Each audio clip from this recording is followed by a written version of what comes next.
What is going on, YouTube fam? It's your boy, I'm tapping back in with another vid. You know what I'm saying? And today we got the most brutal, the most challenging, the most difficult season in NBA history. What season, what year do we think this was, man? That's what we're going to be figuring out today, man. If y'all like classic NBA content, man, this is the channel for you, man. Hit that subscribe button, hit the bell so you don't miss any of the vids, man, and let's go. Players met for the first time in 13 days, and Jordan was at the bargaining table. Jordan. So far, the first 2 months of the season have been wiped Patrick out. Ewing. But after 10 and a half hours of negotiating, NBA Kobe. Commissioner David Stern said it is likely there won't be an NBA season.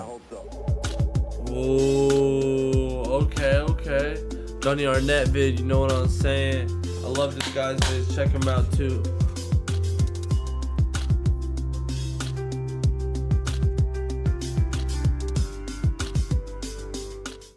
If you ask me, one of the most fascinating periods of time in NBA history was between the end of the 1998 season and the start of the 1999 season. Okay. In that crucial window, the NBA we knew was complete. Was that not when Michael Jordan just retired the second time from the Bulls, though? So Michael Jordan wasn't playing? Changing. The game's greatest player was retiring once again, meaning the dynastic Chicago Bulls, who had won 6 out of the last 8 championships, were now in the process of plummeting to the bottom of the Eastern Conference. Beyond that, a new wave of talent. Oh my gosh, when MJ left, they plummeted to the bottom. Oof. Was trying to find its footing, while the old guard was making its exit. Analysts questioned how NBA fans would respond to such drastic changes in the professional climate. But by far, the biggest contributing factor to the uncertainty of the NBA's future was the impending NBA lockout. As we've seen several times throughout NBA history, the players and the owners couldn't come to an agreement on how the league should split its revenue. But this time, it was different. This time, things wouldn't be resolved for quite a while, as the dissension lasted through the summer, through the fall, and deep into the winter. Many question whether or not NBA games would even be played that season. On December 4th, the commissioner of the NBA, David Stern, stated that the cancellation of the entire NBA season was now imminent. At a certain point, the stalled negotiations meant that the All-Star game had to be scrapped, and things were looking bleak for the latter half of the typical NBA season. But finally, on January 20th, 1999, the two parties came to terms, as both the players and the owners were unwilling to go an entire year missing paychecks. The NBA would have a 1999 season after all. But the consequences of a 204-day lockout would be severe, with the NBA regular season beginning 4 months later than its usual starting point. Several things had to be skipped entirely, like training camp and preseason games. Players and coaches had concerns about health, seeing how there was basically no time to get in shape for the season. But still, to most players, this was preferable over the alternative of going an entire year without making any money. With a longer off-season and with no training, a lot of players were starting the NBA season much heavier than the year before. Bro, this is a funny picture, man. Oh my gosh. Charles Barkley put on some weight just because we didn't hoop for a couple months, my guy? Come on, players man. like Shaquille O'Neal, Charles Barkley, Shawn Kemp, Patrick Ewing, Oliver Miller, Dennis Scott, and Bryant Reeves were just some of the examples of players being extremely overweight when the games commenced. They targeted to make matters people. even worse, the NBA had to organize the most hectic and condensed schedule that the league had ever seen. When the schedule dropped, it was jarring, and unlike anything the NBA players had ever experienced. Each NBA team would be starting their season on February 5th, and they would be playing. It was only a 3-month season, 50 games in 90 days. In just 90 days leading up to the NBA playoffs. In the modern NBA, it's very common for veteran players to rest on the second day of back-to-backs. But that wouldn't be much of an option this year, as teams would frequently be playing on 3 straight nights. The Houston Rockets had a core of Akeem Olajuwon, Charles Barkley, and Scottie Pippen, who were all between the ages of 33 and 36. They all left the Bulls when Michael Jordan retired?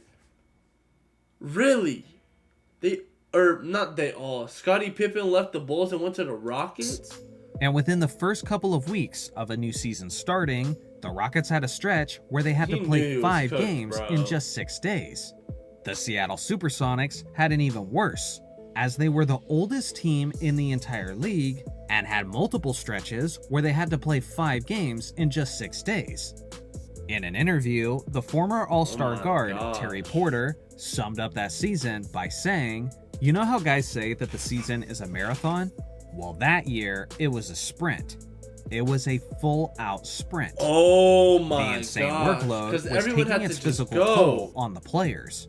Patrick Ewing, who came into that season overweight, It was just all the work had to come down now. It was just crunch time within 90 days, bro. ruptured his Who could be Achilles the in best? early March. Along with that, Oh. Charles Barkley ruptured a tendon in his left knee.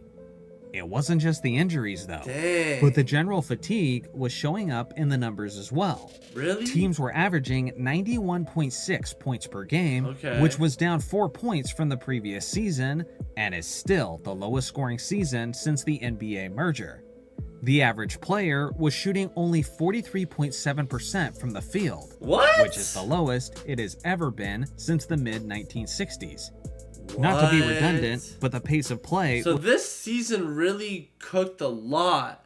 Michael Jordan retiring really messed up the whole next was also season. the slowest in NBA history, which is certainly an aspect of fatigue as well. And Scottie Pippen By got the on time the the postseason Rockets? began, basically everyone was gassed. I think Which Tim Duncan contributed won to it. even fewer points per Tim game Duncan. per team, and an average field goal percentage of 42.5. Okay. Many people have Okay. concluded that the 8th-seeded New York Knicks were able to make it to the NBA Finals because of this chaotic, lockout-shortened season. And honestly, they're probably right.